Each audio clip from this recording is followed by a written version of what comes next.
Assalamualaikum warahmatullahi wabarakatuh.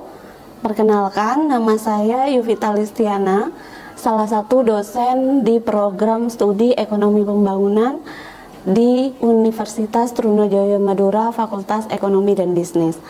Nah, adapun perkenalan diri yang saya dapat tunjukkan diantaranya terkait dengan bidang kepakaran saya, yaitu di perencanaan pembangunan.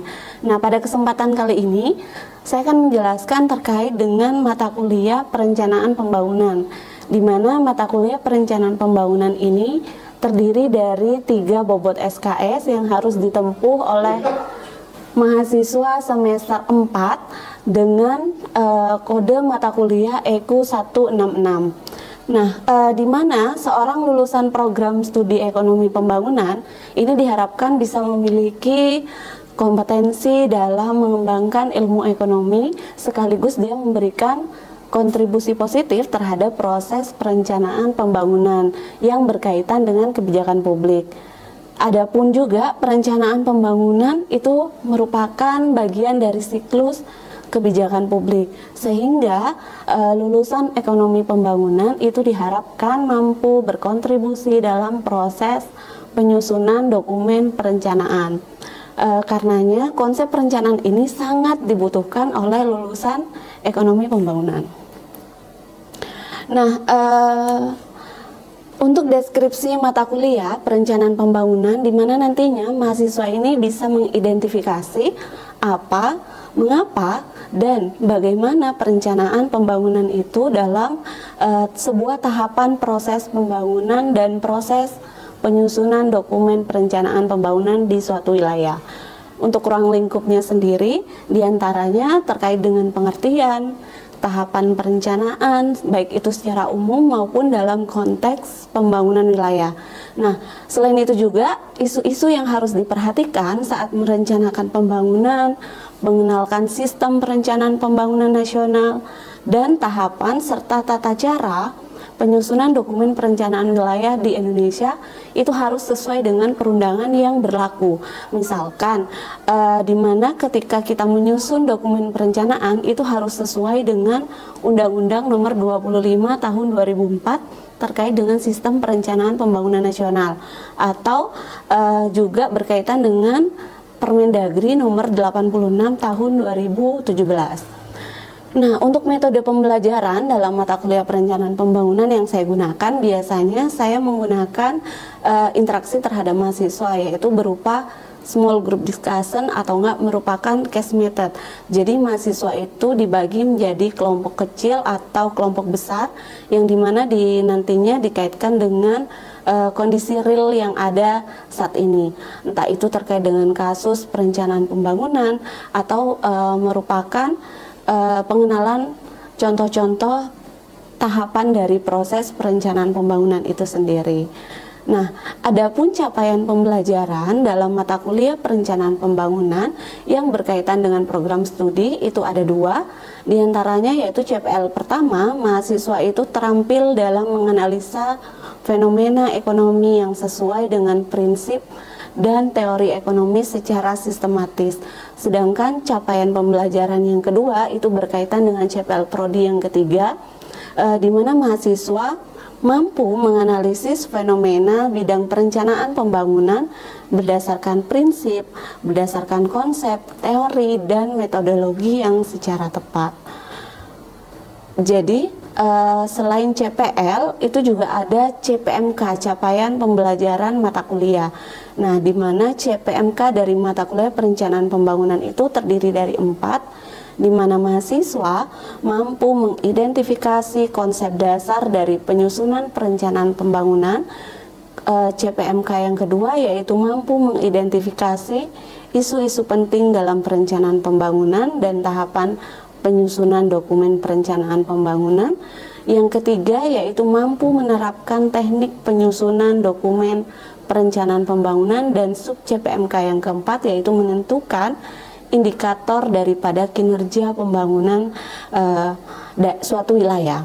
Nah, sedangkan sub CPMK dalam mata kuliah ini ada 8, di mana mahasiswa mampu mendeskripsikan konsep dasar, pengertian, atau tahapan dalam proses perencanaan pembangunan dan mendeskripsikan isu-isu penting dalam perencanaan pembangunan yang sifatnya berkelanjutan. Kemudian mahasiswa mampu mendeskripsikan penyusunan dokumen serta teknik analisis dan perumusan isu strategis. Baru yang terakhir, mahasiswa itu mampu menyusun visi misi, tujuan, sasaran, dan strategi daripada pembangunan. Nah, selain daripada itu, materi atau pokok bahasan yang akan disampaikan dalam 16 kali pertemuan, di mana diantaranya 14 kali pertemuan tatap muka, yaitu melalui materi, dan 2 pertemuan itu melakukan ujian tengah semester dan ujian akhir semester. Untuk materi pembelajarannya diantaranya ada terkait dengan pengertian, manfaat, ruang lingkup, dan ketentuan perkuliahan perencanaan pembangunan. Kemudian baru diikuti dengan konsep perencanaan, kemudian diikuti dengan isu-isu penting dalam perencanaan, serta bagaimana kondisi perencanaan pembangunan di Indonesia yang nantinya disertai dengan contoh atau studi kasus. Dan adapun tahapan dan tata cara penyusunan dokumen rencana strategis daerah serta penetapan indikator.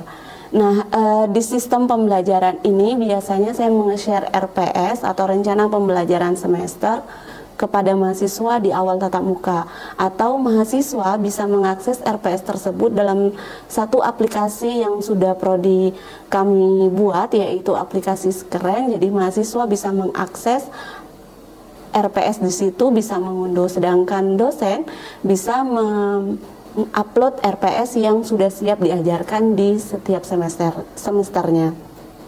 Nah, strategi pembelajaran yang saya harapkan di sini bisa menciptakan lingkungan pembelajaran dan bisa memotivasi mahasiswa untuk aktif dalam memahaman materi perencanaan pembangunan seoptimal mungkin. Jadi adapun tahapannya entah itu melalui ceramah dari dosen, kemudian belajar bersama, diskusi dalam kelompok belajar, presentasi, ataupun keaktifan di kelas, serta membagi tugas-tugas kecil di setiap sesinya. Sedangkan referensi yang saya gunakan dalam mata kuliah perencanaan pembangunan itu saya tidak membatasi mahasiswa untuk menggunakan referensi, namun saya membebaskan mahasiswa menggunakan referensi apapun yang berhubungan dengan sub pokok bahasan yang sudah ditentukan di awal. Dan adapun referensi utama yang digunakan dalam mata kuliah ini yaitu buku dari Ekonomi Pembangunan dan Perencanaan karangan dari M.L. Jingen. Selain itu juga saya biasanya menggunakan jurnal-jurnal yang relevan dan berkaitan dengan studi kasus atau kondisi yang ter-up to date dalam materi perencanaan pembangunan itu sendiri. Nah, untuk asesmen penilaian atau yang diterapkan kepada mahasiswa itu terdiri dari penugasan, kemudian saya biasanya ada kuis, dan ada porsi untuk sendiri dari masing-masing ujian tengah semester dan ujian akhir semester, serta keaktifan di kelas sebagai aspek afektif yang dimiliki oleh mahasiswa. Sedangkan kalau tugas dan kuis itu untuk mengukur aspek kognitif daripada mahasiswa. Untuk lebih jelasnya, saya ada cuplikan video pembelajaran terkait dengan mata kuliah perencanaan pembangunan. Selamat menyaksikan video pembelajaran saya. Sekian, terima kasih. Wassalamualaikum warahmatullahi wabarakatuh. Baik, assalamualaikum warahmatullahi wabarakatuh. Waalaikumsalam warahmatullahi wabarakatuh. Terima kasih sudah meluangkan waktu untuk datang ke perkuliahan mata kuliah perencanaan pembangunan di pertemuan kedua. Nah, seperti biasa, sebelum kita memulai materi kuliah pagi ini, kita luruskan niat dan berdoa terlebih dahulu sesuai agama dan keyakinan kita masing-masing. Berdoa, mulai. Berdoa selesai. Oke, kita di pertemuan kedua itu akan membahas tentang konsep daripada perencanaan. Nah, untuk sub pokok bahasan yang akan kita pelajari itu terkait dengan pengertian dan proses daripada tahapan inti perencanaan, pentingnya perencanaan dalam siklus kebijakan pemerintah publik, dan pendekatan atau model-model perencanaan. Jadi ada 3 hal di materi terkait dengan konsep perencanaan. Kemudian capaian pembelajaran yang diharapkan itu di mana mahasiswa nantinya mampu mendeskripsikan pengertian, kemudian tahapan, proses perencanaan pembangunan serta model-model daripada perencanaan pembangunan serta kaitannya dengan siklus kebijakan publik. Nah, kalau kalian sudah baca di RPS, di mana di situ juga udah ditulis ada kompetensi lulusan EP, kemudian kompetensi capaian pembelajaran, itu sudah jelas semua di RPS. Perlu diingat tujuan pembelajaran kita hari ini, di mana ada pengertian, ada pendekatan, dan hubungan yang nantinya kita rangkum dalam kegiatan perkuliahan pagi ini. Nah, untuk sebelum ke definisi itu, saya mau tanya ke kalian, apa sih perencanaan yang dalam benak kalian sebelum membaca nanti di akhir? Definisi perencanaan menurut kalian itu apa?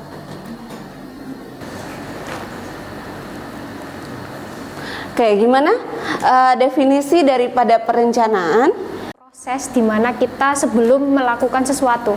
Jadi ada tahapan pra sebelum melakukan sebuah kondisi di mana atau event. Jadi kalau misalnya di sini konteksnya perencanaan pembangunan, berarti perencanaan sendiri adalah proses sebelum dilakukannya atau dieksekusikannya sebuah pembangunan itu. Oke, terima kasih. Oke, ada lagi yang mau menjawab sisi sebelah kiri? Ya, silahkan Mas. Menurut saya, perencanaan pembangunan adalah suatu perumusan masalah.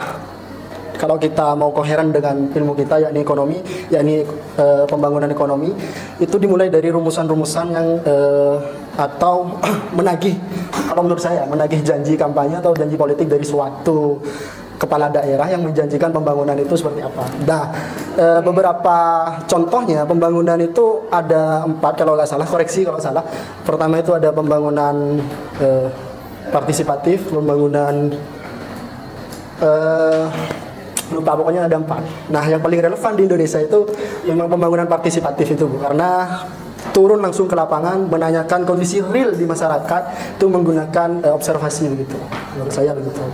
Oke, lanjut lagi. Jadi tadi sudah disampaikan Mbak Ulan dan Mas Ivan ya terkait dengan definisi daripada perencanaan. Nah, kita cek benar nggak bahwasanya perencanaan itu merupakan kalau di sini saya menjelaskannya suatu proses menentukan apa yang ingin dicapai di masa yang akan datang dan bagaimana menetapkan tahapan yang dibutuhkan untuk mencapainya. Jadi perencanaan itu apa yang mau kita capai di masa yang akan datang, tapi menggunakan tahapan apa saja yang mau kita lakukan untuk mencapai itu.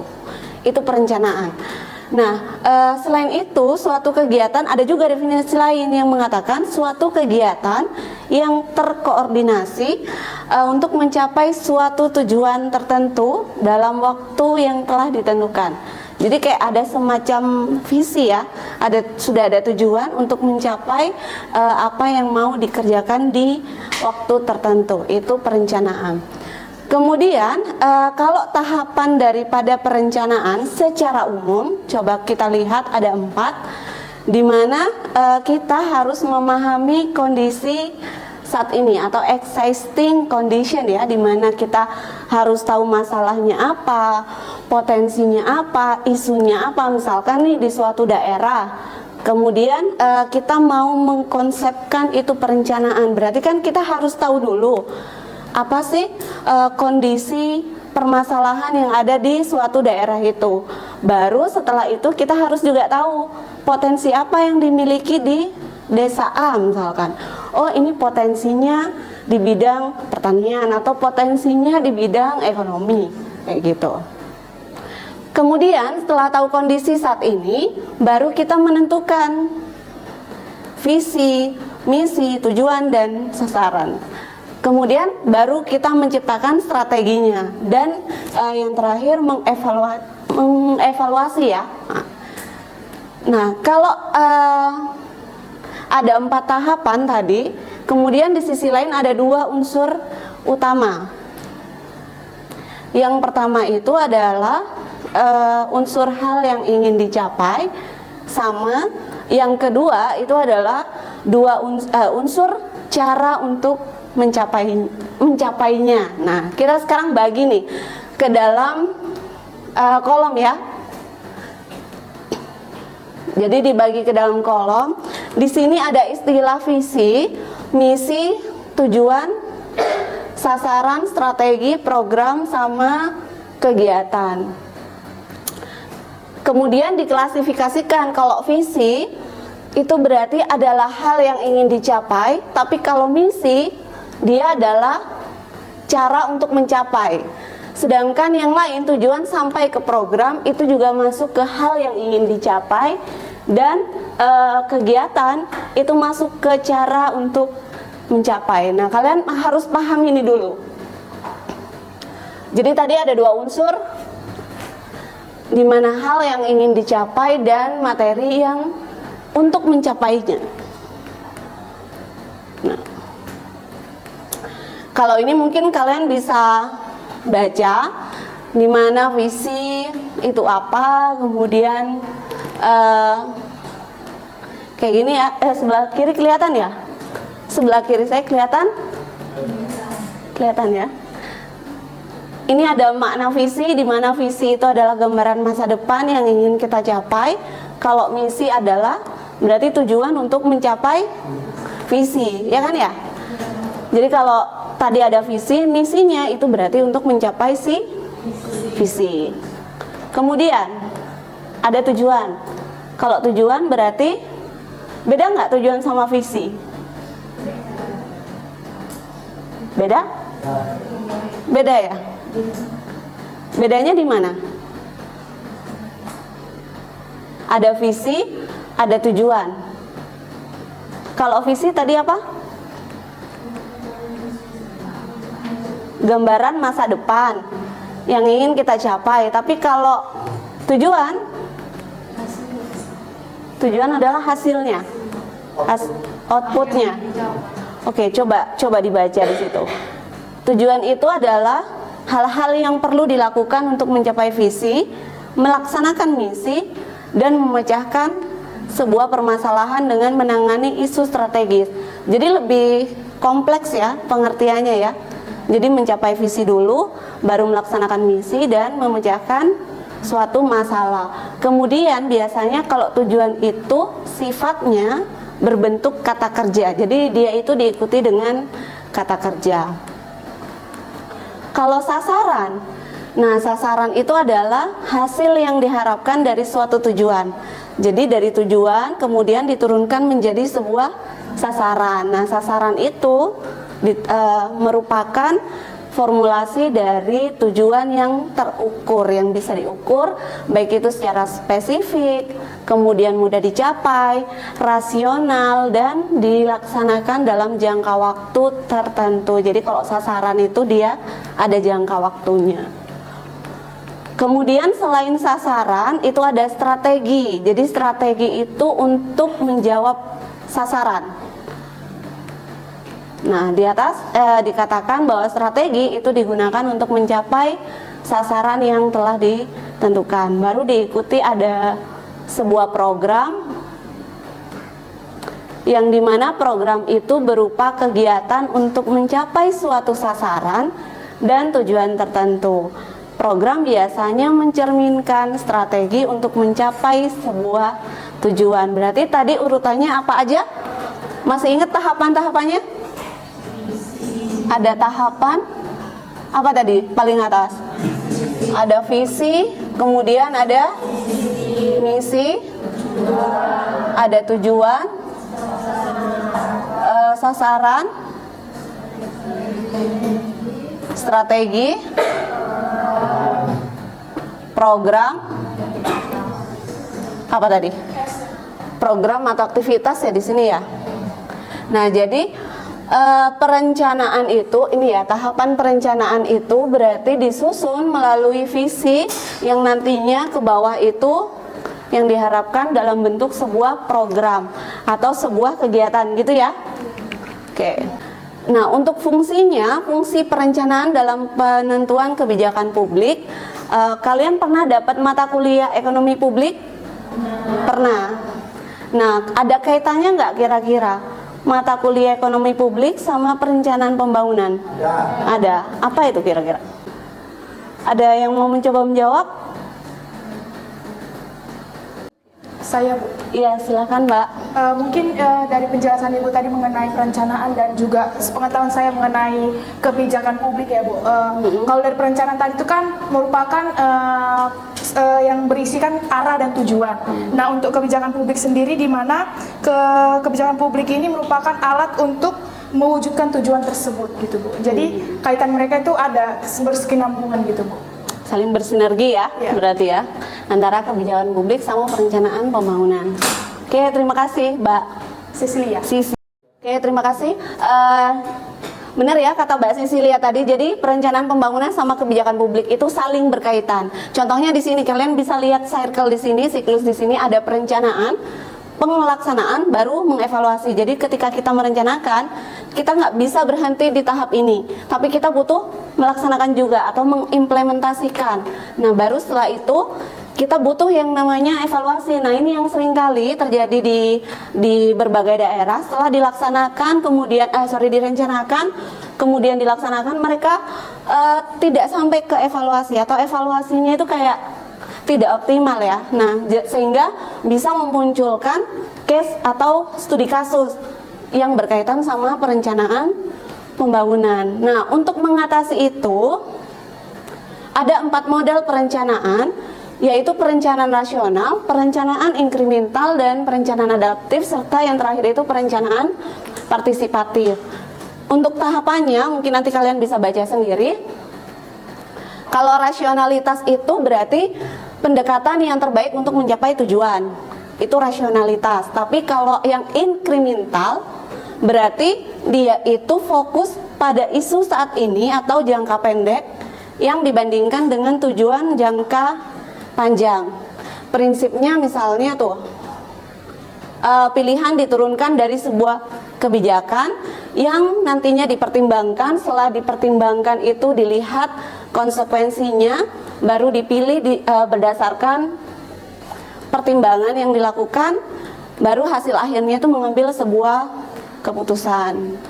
Tapi kalau adaptif itu biasanya fokus pengambilan keputusannya berdasarkan pengalaman. Jadi ada kayak semacam informasi baru tapi yang sudah dilakukan sebelumnya menggunakan pendekatan adaptif. Dan baru yang terakhir itu pendekatan partisipatif.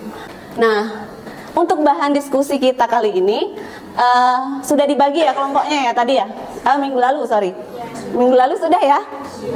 Sudah dibagi menjadi 6 kelompok ya, masing-masing ada 5. Silahkan kalian bentuk kelompok. Kita ke sini. Jadi bentuk model manakah yang menurut kelompok kalian paling bagus di antara 4 pendekatan yang tadi? Dan kasih alasannya. Ya, jadi tadi itu yang soalnya ya. Jadi kalian pilih model perencanaan yang 4 pendekatan tadi, itu yang menurut kalian paling bagus di Indonesia itu yang mana? Dan kasih alasannya kenapa? Sama apa contoh kasus perencanaan yang ada di Indonesia. Pilih. Apakah pendekatan inkremental, adaptif, partisipatif, atau yang rasional tadi? Gitu ya.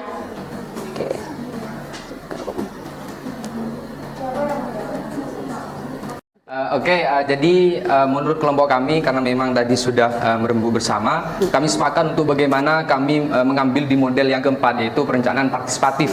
Kenapa? Yang pertama karena memang kita melihat pemerintah ketika mau memberikan perencanaan atau mau melakukan perencanaan pasti akan melihat seperti apa yang Ibu sampaikan tadi, melihat kondisinya seperti apa, isunya seperti apa, kebutuhannya seperti apa. Jadi partisipatif ini sangat cocok untuk bagaimana diterapkan apalagi di Indonesia. Kenapa? Karena memang suatu pemerintah itu pasti akan menjadi apa ya, semacam penggerak untuk bagaimana suatu kebutuhan yang ada di masyarakat itu terpenuhi. Makanya ketika kita mengambil kebijakan itu, kita mengetahui apa sebenarnya kebutuhan masyarakat seperti itu. Makanya kita harus melibatkan masyarakat untuk bagaimana bisa memberikan suatu ide. Ini loh yang ada di bawah gitu kan. Kalau misalkan tidak mengambil itu, saya khawatir nanti di atas itu misalkan hanya pemerintah saja yang menganalisis itu tanpa melibatkan masyarakat. Saya khawatir kebijakan itu tidak tepat sasaran atau mungkin kurang optimal nanti ketika diterapkan seperti itu. Jadi menurut kelompok kami sepakat untuk bagaimana mengambil model yang keempat, yaitu perencanaan partisipatif, untuk bagaimana bisa mengetahui secara detail apa yang sebenarnya kebutuhan yang sangat diharapkan oleh masyarakat seperti itu. Oke, terima kasih Mas. Grupnya Lukman Hakim ya. Oke, terima kasih. Kita lanjut ke, ya lupa ya, gak dikasih plus ya, kasih plus dulu buat kelompok.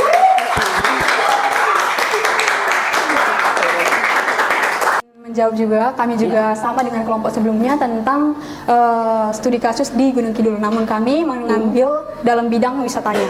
Nah, di Gunung Kidul itu Bu, yaitu tepatnya di Yogyakarta, bahwa mereka itu memiliki tempat wisata yang populer. Jadi perencanaan yang menurut kami itu bagus itu partisipatif, di mana perencanaan ini dengan proses pengambilan keputusan dengan masyarakat setempat serta menghasilkan pembangunan yang berkelanjutan. Seperti di Gunung Kidul itu, Bu, di Gunung Kidul ini banyak sekali wisata yang sangat bagus. Namun di RPJMD Gunung Kidul yang pernah kami bahas bahwa di sana daerahnya itu berbatuan, sulit mendapatkan air juga. Namun dengan keterlibatan masyarakat dan juga pemerintah setempat, daerah ini menjadi tempat wisata yang populer. Mungkin itu saja Bu, terima kasih. Oke, terima kasih Mbak Niki. Iya, Bu. Oke, sudah memaparkan. Jadi dua-duanya sama-sama pendekatan partisipatif katanya. Ada yang mau menanggapi lagi? Setuju nggak? Kalian setuju nggak kalau pendekatan partisipatif itu ternyata yang paling bagus menurut kalian? Karena sudah ngasih contoh, kayak tadi contoh realnya di Gunung Kidul ada desa wisata karena dia sudah melibatkan masyarakat dalam hal keterlibatan desa wisata ya tadi ya. Ada? Ada siapa? Izin menanggapi ya kawan-kawan, menambahkan lebih tepatnya. Di Indonesia sendiri memang sebagai negara berkembang, ini harusnya kita pemerintah itu mempunyai kewajiban dan kita mempunyai hak untuk menuntut tentang itu. Jangan sampai di kampanye atau debatnya itu 19 juta lapangan kerja, tapi malah kenyataannya PHK yang banyak. Nah itu kan pemerintah sudah tidak relevan apa yang dia katakan dan apa yang terjadi di lapangan. Harusnya pemerintah itu melalui kewajibannya melalui Undang-Undang Dasar 45 di amandemen keempat itu mensejahterakan kehidupan umum, mencerdaskan kehidupan bangsa, dan lain-lain itu. Menjaga tumpah darah termasuk itu.